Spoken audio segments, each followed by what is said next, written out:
문재인 정부에서 혁신 성장과 일자리 창출의 핵심 역할을 맡고 있는 중소벤처기업부. 지난해 11월 홍종학 장관이 취임한 지 6개월이 지났는데 그간 성과와 방향을 짚어보겠습니다. 이 홍 장관 하면 취임 일성으로 중소기업의 수호천사가 되겠다며 대기업의 기술 탈취를 뿌리 뽑겠다고 했던 게 선명히 기억이 나는데요. 김 기자, 고질적 병폐로 꼽혀왔던 대기업의 기술 탈취 정말 없어지는 겁니까? 네, 대기업의 중소기업의 기술 탈취 행위를 뿌리 뽑겠다. 이 부분 바로 홍종학 장관의 취임 1호 정책이었습니다. 네. 이 대기업들이 좀 기술 경쟁력들, 중소기업들의 부분에 있어서 기술 탈취를 강력하게 제재를 해서 근절하겠다는 야심찬 포부를 밝혔었는데요. 자, 그런데 결론만 놓고 이야기를 해보면 홍 장관 이야기는 굉장히 시원하게 했는데 막상 이 뚜껑을 열어보니 빛 좋은 개살구 아니냐 이런 지적이 벌써부터 좀 쏟아지고 있습니다. 아니 얼마 전에 이 관련 법안도 국회에서 통과가 됐잖아요. 네, 법안 내용을 좀 살펴봐야 해요. 법안 내용을 보면 중개부가 만약에 이제 중소기업이 기술 탈취를 당했다라고 하면 직접 나서서 조사를 하겠다라는 겁니다. 자, 정부가 이제 직접 관여를 할 수 있게 됐다라는 건데 이야기만 들어보면 굉장히 그럴싸하죠. 자, 그런데 문제는 직접 조사는 할 수가 있는데 제재, 이렇다 할 제재가 없다라는 겁니다.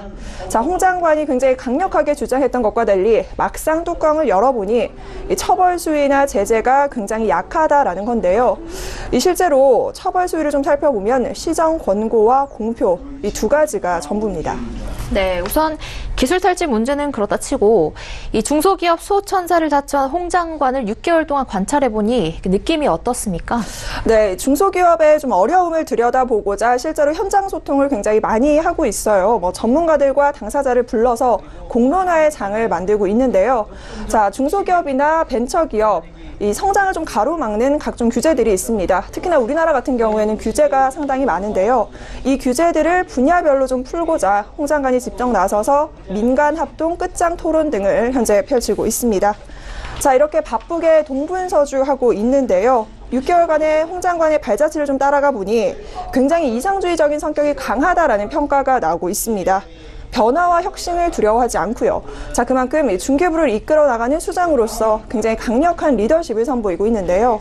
자, 그러나 다소 아쉬운 부분과 평가도 좀 흘러나옵니다. 본인의 색깔이 워낙 강하다 보니까 주변과 조화를 이루는 부분은 다소 아쉽지 않나 그런 평가도 나오고 있습니다. 네, 이 홍 장관이 강조하는 이 벤처 활성화는 사실 역대 정권에서 되풀이되고 있는 슬로건으로 볼 수도 있는데요. 홍 장관이 말하는 벤처 활성화는 좀 이전 정권과는 좀 다른 부분이 있다면 어떤 게 있다 이렇게 좀 쉽게 설명을 해주시죠.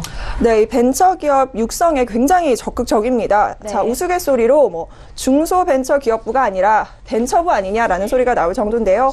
자, 일단은 개방형 혁신, 이 오픈 이노베이션을 굉장히 강조하고 있습니다. 대기업이 갖고 있는 마케팅이나 판로들을 중소기업한테 좀 오픈을 하고 중소기업의 이 창의력과 혁신성 등을 더해서 어떤 시너지 효과를 내서 결과물을 좀 만들어 보겠다라는 건데요. 여러분들 그 네이버 알고 계실 거예요. 이 사내 벤처로 굉장히 유명한데 SDS, 삼성 SDS의 사내 벤처로 출발을 했습니다. 지금은 굉장히 큰 기업으로 성장을 했는데요. 중기부가 제2의 네이버를 좀 키워보겠다라는 포부를 밝히고 있습니다. 기업이 사내 벤처를 지원하고 또 발굴을 하게 되면 정부가 나서서 1:1 매칭을 해주게 됩니다. 중기부는 최대 1억 원까지 매칭을 해주게 되고요. 자, 그런데 안전장치가 없다면 좀 불안할 수 있겠죠. 만약에 1년 후에 사내 벤처를 진행하다가 실패를 했다, 돌아갈 곳이 없다면 굉장히 불안할 텐데요. 이를 위해서 이 실패를 했다면 모기업으로 다시 돌아갈 수가 있습니다. 자, 이렇게 해서 이 벤처에만 조금 집중할 수 있는 환경을 만들어주고 있는 겁니다. 네, 가만보니 이전 정권과는 다른 벤처 정책에서 좀 눈에 띄는 부분이 있는데요. 벤처 인증을 민간에서 하겠다고 하는데 이게 효과가 있을까요? 네, 가장 큰 포인트가 바로 이 부분인데요. 이 벤처 기업의 인증을 기존에는 신보라거나 기보라거나 정책금융기관에서 해왔었거든요. 그런데 이 부분을 이제 민간으로 좀 이양을 해보겠다라는 겁니다. 기존에는 기부 등 정책금융기관이 나서서 이제 벤처 인증을 하다 보니까 무늬만 벤처 기업을 인증한다라는 지적들이 이어져 왔습니다. 인증 주체를 민간으로 좀 돌려서 재무적인 평가로 벤처기업 확인서를 남발하는 게 아니라 정말로 창의성, 혁신성 등을 판단해서 변별력 있게 기업을 좀 가려보겠다라는 그런 방향입니다. 네, 그렇다면 그동안 이 벤처기업을 뭐 순이익, 매출과 같은 재무제표를 보고 인증을 해줬다는 얘기입니까? 아니요, 뭐 그런 이야기는 아니고요. 사실 뭐 신부나 기부에서는 재무적인 평가를 중요시하는 게 사실이죠. 자, 그런데 이번에는 기술성과 혁신성을 조금 더 높게 평가를 하겠다라는 겁니다.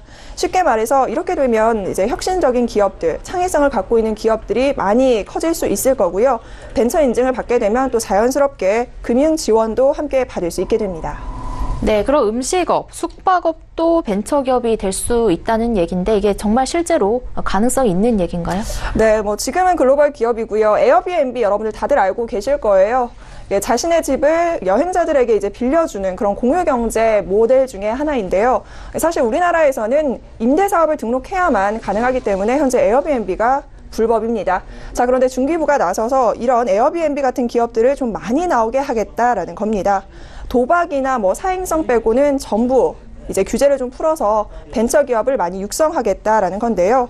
벤처붐도 좀 일으키고 이곳에서 일자리도 좀 창출하겠다, 이런 보관을 갖고 있습니다. 네, 그럼 이제 앞으로 홍종학 장관은 중기부를 어떻게 꾸려나간다는 계획입니까? 네, 크게 세 가지 방향에서 이제 틀을 잡고 나가겠다라는 건데요. 네, 첫째는 이제 중소기업을 우리나라 중심 경제, 이 우리나라 중심 경제로 이끌겠다라는 거고요. 네. 두 번째는 개방형 혁신 창업 국가로 만들겠다. 그리고 세 번째는 대기업과의 상생을 통해서 중소기업의 좀 기술력과 이런 지원들을 좀 더 많이 해주겠다라는 겁니다.